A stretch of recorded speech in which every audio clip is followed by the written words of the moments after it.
Thank you. And two short remarks, because I can fully agree what we have said before. I don't need to repeat that. First, about climate change and the UN negotiation process. Of course, we are all in favor of that process. We have done a lot to try to support it and be constructive.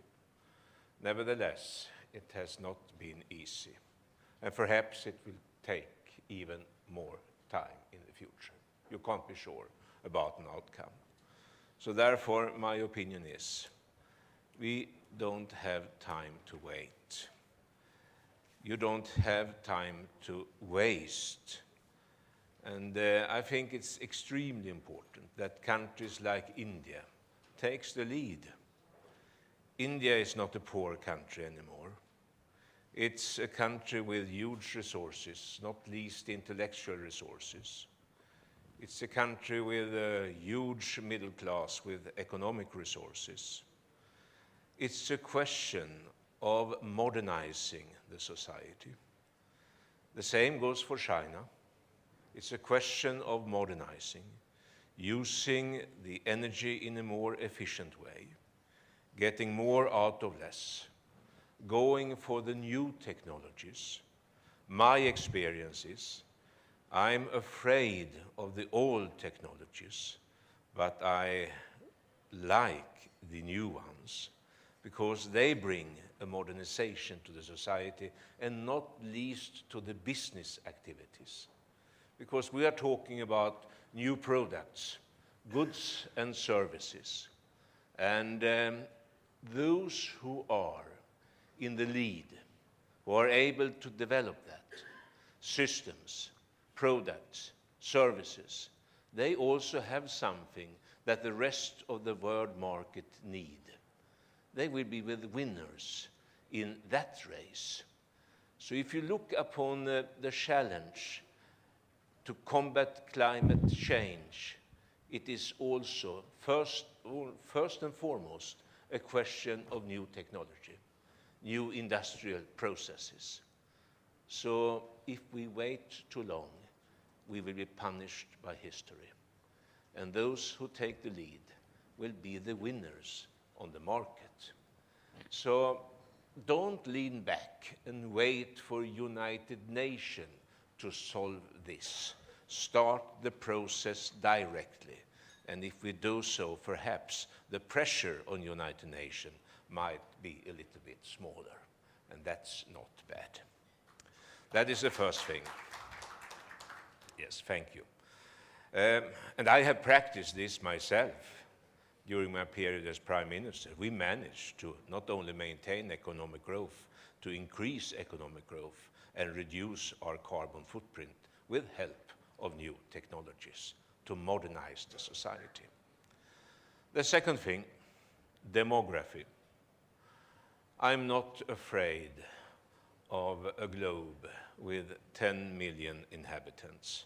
We will be able to feed them if we cooperate and if we have an agriculture sector based on modern technologies and best practices. And Africa will play a decisive role in that development. We will do it, I'm convinced. Now, I'm more afraid of the dimension that Mrs. Halonen touched upon, and that is the aging population.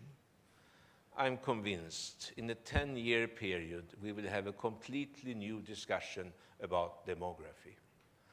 Look upon the north part of the globe.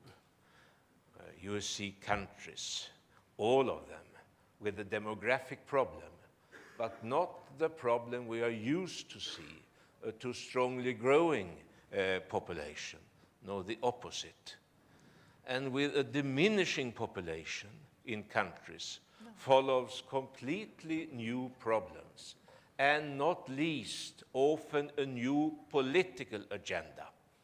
Countries who are aging have a tendency to turn inwards, to be introvert, to be afraid of the others to close themselves. If that is what we have ahead of us, the solidarity between North and South on the globe will, I think, be extremely difficult to maintain, because the graying North part will turn inward. Then, on top of that, you can see also countries with a strong growing population on the southern part of the globe also have a graying population. India, of course, many countries in Africa and Latin America as well, a graying population. They don't have any pension systems. They don't have solved all the needs for an advanced health care for those who are graying. Tremendous pressure upon the society will be put. That is also something that we need to discuss and focus on. And if we don't solve that, we will have a new problem, a new political problem emerging between generations. And that is dangerous. From a political or, let's say, economic perspective, I have another fear, and that is, I'm not afraid of economic growth. I think we need it, and I think we can combine that also with a lower carbon footprint, with a sustainable ecology.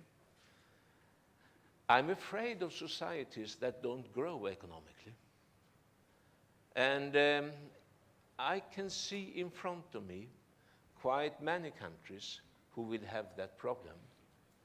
It is the 6-year-old girl or boy that is the driving force for economic growth. It is not the 66-year-old man. But the 66-year-old man will be the dominating figure in many, many countries around the world. And we will all go and long for the 6-year-old boy and girl to come back again and be the driving force in the economy.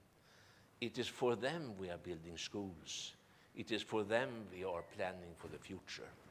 Without children, no practical link to the future. Graying societies have a tendency to look backwards, being conservative. So we need to have more dimensions in our discussion about demography than only to focus on the old discussion about how the resources will be enough to feed and to secure. There is a new pattern emerging all over the globe.